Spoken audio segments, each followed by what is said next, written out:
यहाँ तो जब तक गरीब है तो बंदा जलसा जुलूस में का सहारा लेता है, और जहाँ खरबों में खेलने लगा, मौलाना लोग बेसहारा हैं, अरबी पढ़ने से क्या होगा, कुरान पढ़ने से क्या होगा, क्या होगा, रोजी मिल जाएगी क्या, इमाम मस्जिदें 50 हैं, फारिग हो रहे हैं हर साल 500 लोग, तो कहाँ मस्जिदें मिलेंगी, कहाँ मुलाजमत मिलेगी, कहाँ मदरसा मिलेगा। इस तरह का तस्वुर है। जरा गौर से सुनिए, यूरोप का एक दानिश्वर इसी मदरसे के बारे में क्या कहता है। वो कहता है, it must be owned that all the knowledge whether of physics और एस्ट्रोनॉमी और एस्ट्रोलॉजी और mathematics which flourished in Europe from the 10th century was originally derived from the Arabian schools, and the Spanish Saracen may be looked upon as the father of European philosophy।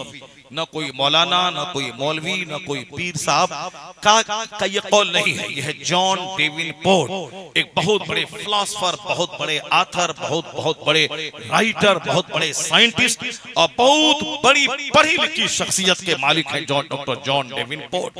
वो क्या कहते हैं कि it must be owned that all the knowledge whether of physics और astronomy और astrology.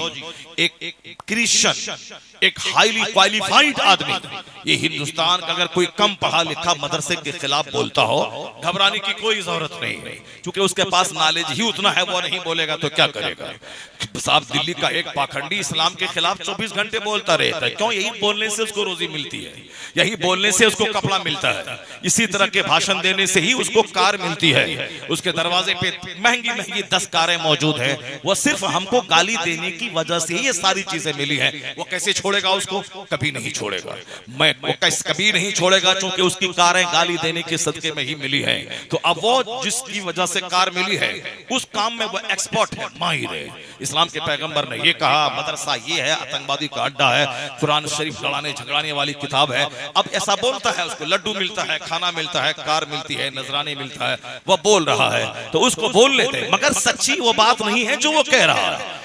John डेविनपोर्ट, Europe का पढ़ा लिखा दानिश्वर, वो कहता है it must be owned that all the knowledge, सारे उलूम, चाहे फिजिक्स हो, चाहे केमिस्ट्री हो, चाहे बायोलॉजी हो। मौलवी बोले तो ये मुबालगा आराई, एक्सेजरेशन से काम ले रहा है। मुबालगा आराई अपने मजहब, अपनी भड़ास निकालने के लिए बोल रहा है, या अपने मजहब की सच्चाई थोपने के लिए बोल रहा है।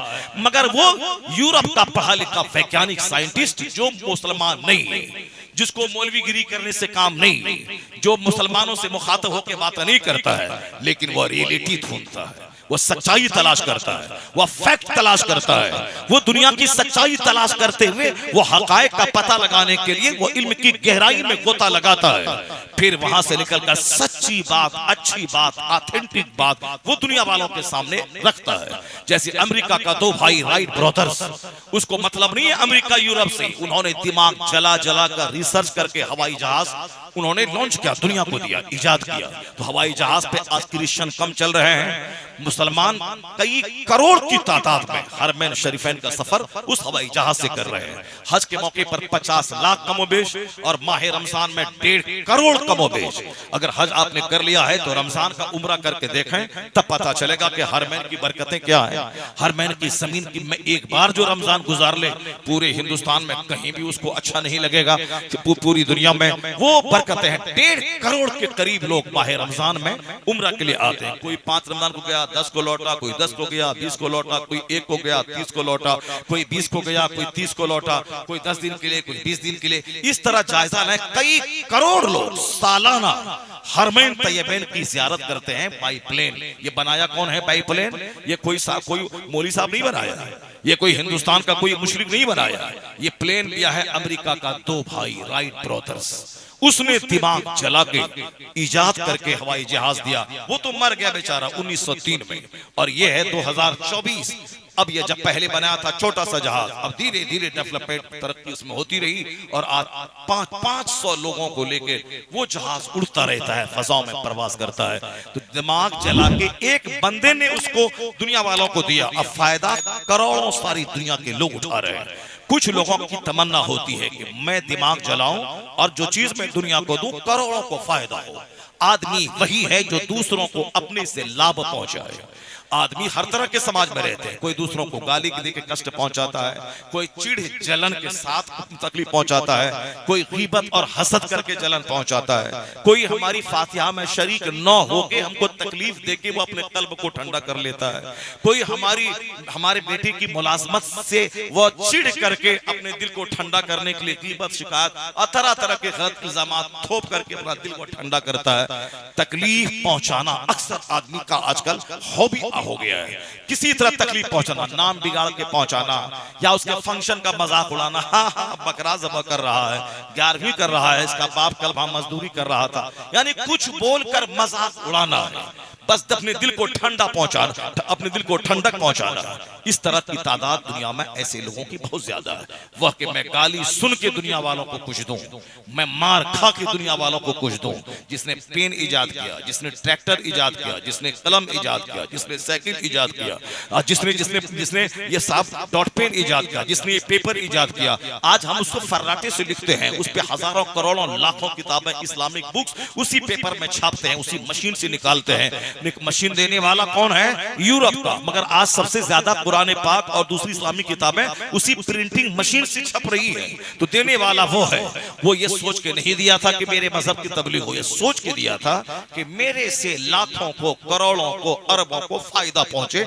आदमी वही है जो अपने इल्म से, अपनी टेक्नोलॉजी से, अपनी अदाओं से, अपने अखलाक से, अपने से दूसरों को फायदा पहुंचाए। आदमी वही है। और मालूम है ये बात यूरोप ने कहां से सीखी कि आदमी वही है जो अपने से दूसरों को लाभ पहुंचाए। द बेस्ट मैन इज, सबसे अच्छा आदमी वो है who is profitable for others, जो दूसरों के लिए प्रॉफिटेबल हो, लाभदायक हो। आदमी वही है। खैरुन नास मैं यनफउन नास, लोगों में सबसे बेहतर है वो जो लोगों को फायदा पहुंचाने वाला हो, सेल्फिश ना हो, मफाद परस्त ना हो, खुद गर्ज ना हो, अपने आप में जीने वाला ना हो, अपने आप में मरने वाला ना हो। अपने बाप के लिए, माँ बाप के लिए, भाई बहन के लिए, औलाद के लिए, समाज के लिए, पड़ोसी के लिए, रिश्तेदार के लिए, सफर के साथी के लिए, कस्टमर के लिए। आदमी वही है जो दूसरों के लिए जिए, दूसरों को लाभ पहुंचाए। यहां तक कि मुस्कुरा के अगर दूसरों का दिल ठंडा होता हो तो इस्लाम ने इस पे जोर दिया है। फला तहकिरन्न मिनल मारूफ शैआ वलौ अन तल्का अखाका बिवजहिन तलिक। मुस्तफा कहते हैं कि तुम छोटी से छोटी स्मॉलेस्ट थिंग गुड डीड को, छोटे से छोटे काम को भी तुम हकीर मत समझो। Do not consider it insignificant, इसको इनसिग्निफिकेंट मत समझ, हल्की से हल्की स्मॉलेस्ट बातों को भी।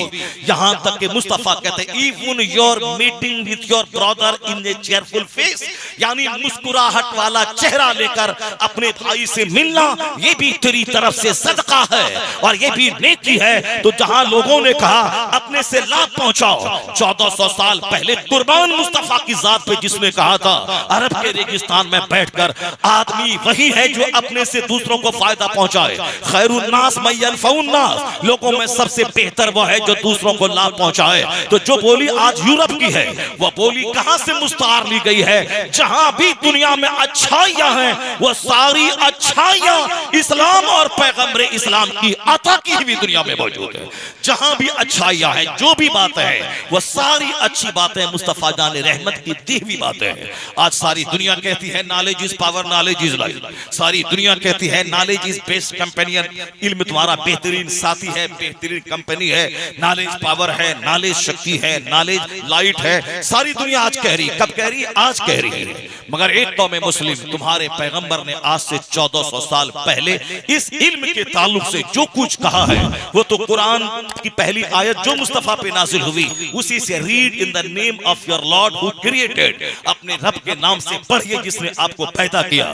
सबसे पहली वर्ष, पहली आयत कुरान की रीडिंग से शुरू होती है। रीडिंग और राइटिंग के ताल्लुक से कुरान में 800 जगहों पे, यानी 800 प्लेसेस है कुरान करीम में, जिसमें रीडिंग की, राइटिंग की, अंडरस्टैंडिंग की, थिंकिंग की, कंसिडरेशन की, रिसर्च की, मेडिटेशन की, इन्वेस्टिगेशन की जो बातें कुरान करीम में की गई है। चूंकि हम लोगों ने तो मौलवी का मजाक उड़ाया, हम लोगों ने तो मदरसे का मजाक उड़ाया, लेकिन जिन लोगों ने रिसर्च किया है, जिन लोगों ने गौर फिक्र किया है, उन्हीं लोगों में एक शख्स है जॉन डेवनपोर्ट कि हमसे दुनिया वालों को फायदा मिले, लाभ मिले। मैं सच्ची बात दुनिया वालों के सामने रखूं तो हिंदुस्तान के लुच्चे लफंगे जो इस्लाम के खिलाफ तबसरा करते हैं, ये लुच्चे लफंगे जॉन डेवनपोर्ट के पांव की धूल के बराबर नहीं है। वह यूरोप का क्रिश्चियन वो कहता है ये जो दुनिया भर में साइंसी उलूम फैले हुए हैं, फिजिक्स है, केमिस्ट्री है, बायोलॉजी है, एस्ट्रोलॉजी है, वो कहते हैं सारे उलूम अरबी मदारिस से लिए गए हैं। इसलिए कि आज से 600 साल पहले ना JNU थी, ना AMU थी, ना BHU थी, कोई यूनिवर्सिटी नहीं थी। ना आज से 1000 साल पहले ना ऑक्सफोर्ड थी, ना कैम्ब्रिज थी, ना हार्वर्ड थी, कोई यूनिवर्सिटी दुनिया की नहीं थी।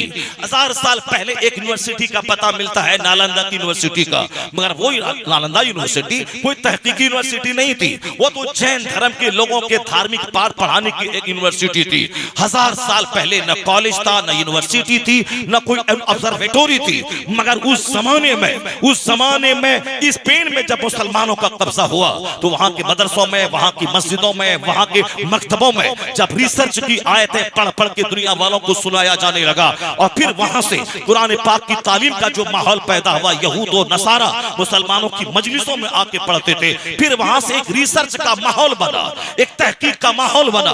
उसी तहकीक के माहौल बनते बनते धीरे धीरे तरक्की करते हुए आज साइंस जवान हुई। तो उस हकीकत का एतराफ जॉन डेवनपोर्ट करते हैं। वो कहते हैं सारे उलूम जिसकी वजह से आज साइंस जवान हुई है, ये सारे उलूम अरबी मदारिस से लिए गए हैं। वो कहते हैं the Spanish Saracen may be looked upon as the father of European philosophy.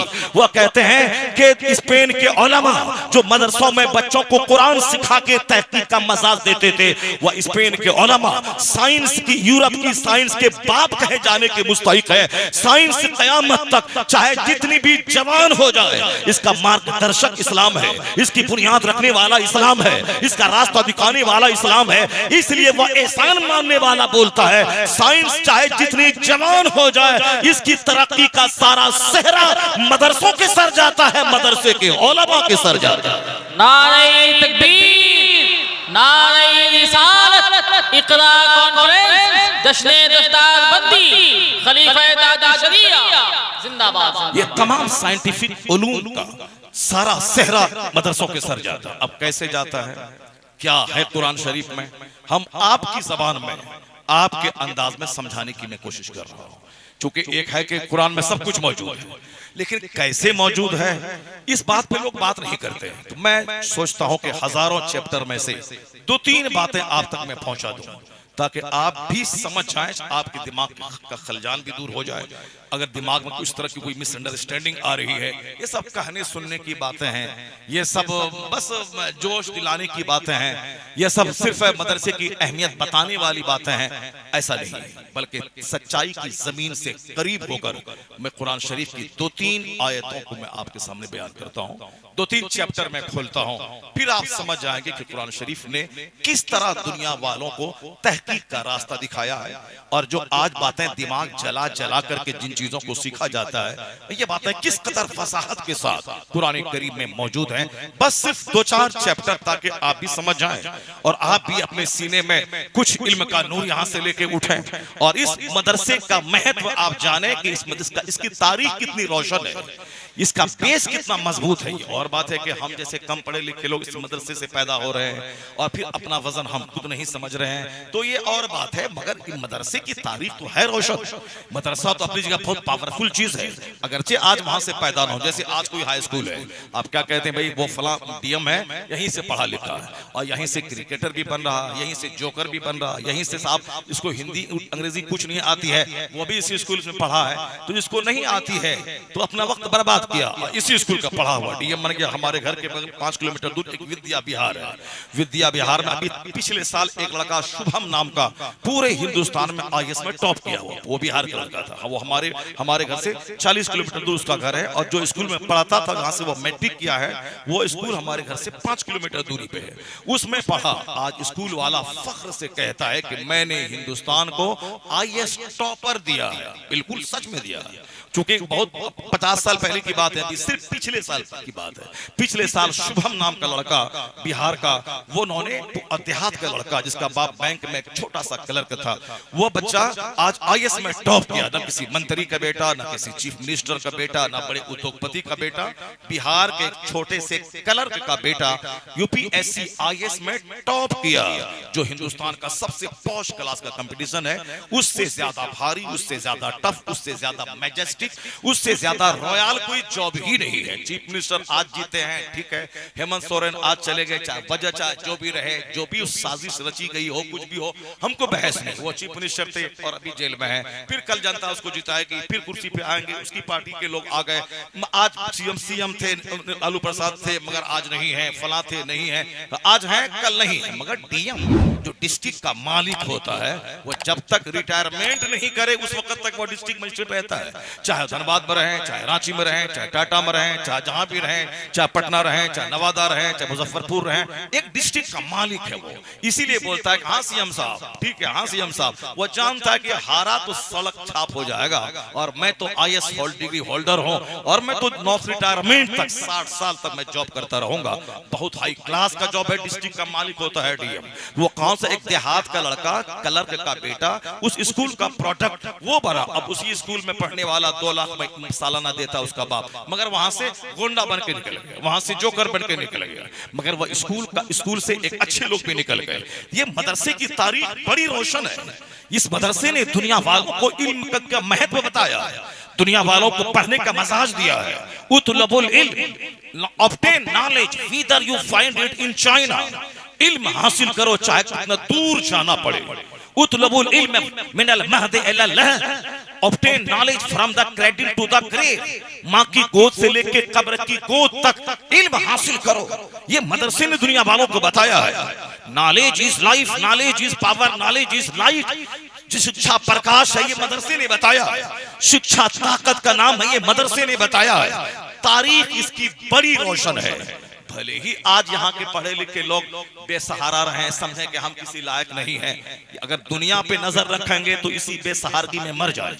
हुजूर ने फरमाया है, जिसको कुरान का इल्म दिया गया और वो समझा कि हमारे पास कोई दौलत नहीं है, उसने कुरान के इल्म का अपमान किया, उसने कुरान पाक के इल्म की तौहीन की। इसलिए कि दुनिया न टोपी, दुनिया न कपड़े का नाम है, न मकान का नाम है। दुनिया इज्जत और दौलत, इज्जत और फजल बुजुर्गी ये न मकान से मिलती है, न गाड़ी से मिलती है, न वेशभूषा से मिलती है। असल में नॉलेज से, इल्म से, अदब से, अखलाक से जो दौलत मिलती है, वो सारी दौलतों को देने वाला ये मजहब इस्लाम है। वो चंद सिक्के के पुजारी, चंद सिक्के को सब कुछ समझने वाला, वो तो दुनियादार है, वो तो जलील है। आज अल्लाह ने दुनिया को जलील कर दिया।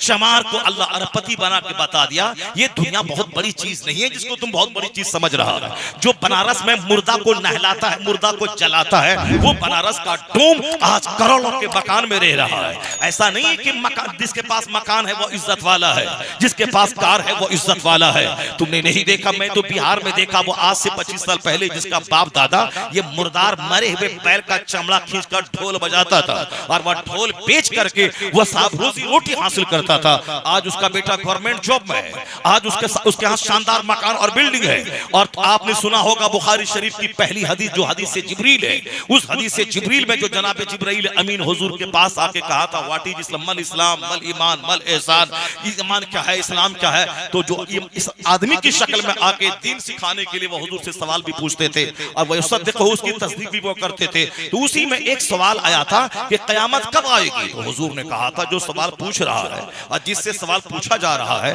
तो हुजूर ने कहा था तवाज़ो खाकसारी के तौर पर ये जो मसूल है यानी सरकार की जात और साइल जो जिब्रील अमीन की जात है, सरकार ने कहा था ये मसूल साइल से ज्यादा इस मामले में नहीं जानता है। इसका मतलब ये निकला कि आका अलैहिस्सलाम ने जिब्राइल अमीन को कहा था कि तुम तो जानते हो अच्छी तरह इसके बारे में और उसके बारे में। तो सरकार की खाकसारी थी, अगरचे सरकार का इल्म जनाब जिब्राइल अमीन से भी ज्यादा है, लेकिन इस मैटर में जिब्राइल अमीन को भी चूंकि अच्छा इल्म है, इसीलिए हुजूर हुजूर ने तवाज़ुन के तौर पर कह दिया कि मसूल साइल से ज्यादा मसूल इस मामले में नहीं जानता। उन्होंने पूछा था कि आप हमें अखबिरनी अन अमारातिहा, उसके साइंस के बारे में, यानी उसकी निशानियों के बारे में, अलामात के बारे में हमको बताइए। तो हुजूर ने कहा था अंतलिदल अमतु रब्बतहा, जब देखना के बांदियां अपने मालिक को जन्म दे रही हो, यानी नौकरानियों से इस कदर कसरत से ज़िना होता हो कि नौकरानी के पेट से उसका मालिक पैदा होता हो। और जब एक मफहूम ये, और दूसरा मफहूम ये है कि जब माँ के पेट से नाफरमान बच्चे जन्म लेने लगे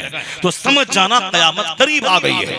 और आज लोगों का हालात ये है कि तलाक दिया, बेइज्जती से बचने के डर से फिर उसी को रख लिया, या मौलवी के सामने, मुफ्ती के सामने, काजी के सामने जाके झूठ बोल दिया कि हमने तलाक नहीं दिया है। ठीक है, तुम मुफ्ती बोलेगा तलाक, जब कोई गवाह नहीं है तो तलाक नहीं हुई, मगर अल्लाह के नजदीक तो तलाक हो गई, क्योंकि वो तलाक दे चुका है। अब वो अजनबी औरत की तरह है, वो अगर उसको बीवी की तरह रखता है तो हराम। अब जितने बच्चे पैदा होंगे सब वलदु ज़िना, सारी सोहबतें ज़िना खालिस, सारे बच्चे वलदु ज़िना।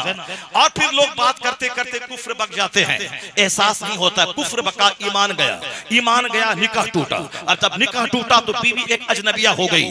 गौर से कीजिएगा, इसीलिए चपड़ जो मुंह में आ गया फट से बोलते चले गए। हाँ, कुरान में आया है कल्ला सौफा तालमुन, दाढ़ी साफ करो, कल्ला साफ करो, कल्ला जो गला है साफ करो। हंसाने के लिए चंद जोकरों को हंसाने के लिए फक से बढ़ दिया।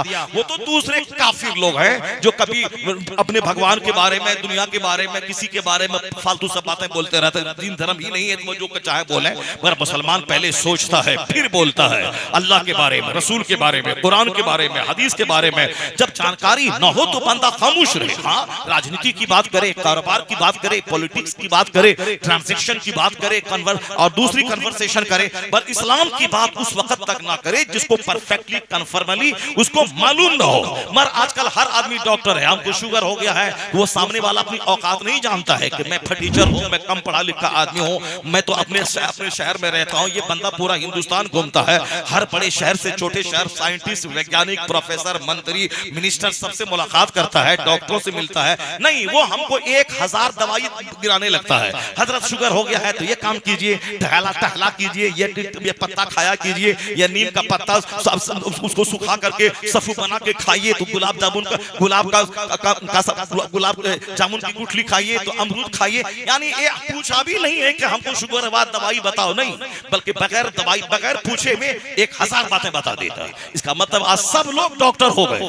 अब जहां दीन इस्लाम की बातें आ गई, सामने वाला हमसे पूछा है, मैं उसको बता रहा हूं, ये बगल वाला वो भी चक्कर करने लगता, हाँ ऐसा है, हाँ वैसा है। वो सामने वाला उबता, हाँ ऐसा है। यानी सामने वाला मुझसे पूछा कि साहब इस्लाम सिखाइए, इस्लाम के बारे में आप क्या कहते हैं। अब हम बोलने वाले कुछ ये बोल रहा है, उधर से वो बोलेगा, जो सलक छाप आदमी वो बोलेगा हाँ ये जायज है, हाँ नाजायज है, और आम आदमी बोलने लगा ये हराम है, ये नाजायज है। यानी हर आदमी फतवा देना जानता है। कोई ये नहीं बोलता है कि आई नो नथिंग, मैं कुछ नहीं जानता हूं, बल्कि सब ये समझता है कि मैं बहुत जानता हूं। इसे मुसलमानों का बच्चा कुछ जाने बगैर भी समझता है मैं बहुत जानता हूं। ये कुछ भी नहीं जानता, 1 दर्जन बीमारी उसके पास है, उसके बावजूद ये दूसरों को डॉक्टर बनके मशवरा दे रहा है। खामोश रह, खामोशी बहुत अच्छी आदत है। साइलेंस रहना, साइलेंस बना के रखना, खामोश रहना, गौर व फिक्र करना, सोचना, कम बोलना, अच्छी बात बोलना, ये इस्लामिक क्वालिटीज है, इस्लामिक एटिकेट्स है, इस्लामी औसाफ है, ये